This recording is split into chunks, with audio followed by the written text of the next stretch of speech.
After an arduous 5-day trek across scorched earth, Kamis Kueba has just recently arrived at the Jaman refugee camp in South Sudan.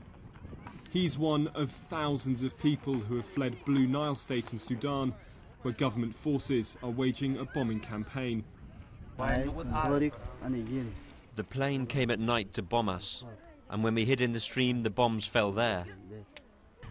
Sudan's President Omar al-Bashir has been battling rebels in the south of his country for months.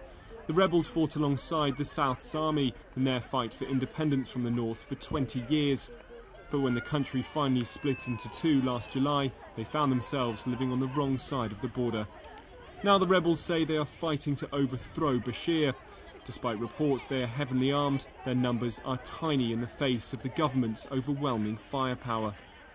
Like the rest of Sudan, the residents in Blue Nile state are largely Muslim, but they are still being forced out. They say because of the colour of their skin.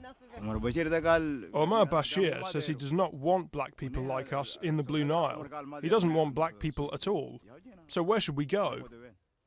Over 100,000 refugees have fled south since June. It's likely thousands have been killed, though reliable figures are hard to come by as the border remains shut to aid agencies. At the moment the road is closed, but if it opened again everybody would come here because they are still being bombed by planes. Everyone wants to leave. These bombings are killing people. The people there are not getting medical treatment. They have no access to water, to education.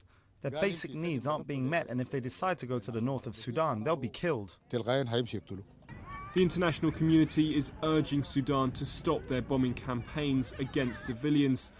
But until that happens and the rebel groups in the north put down their arms, civilians will have little option but to flee to save their lives.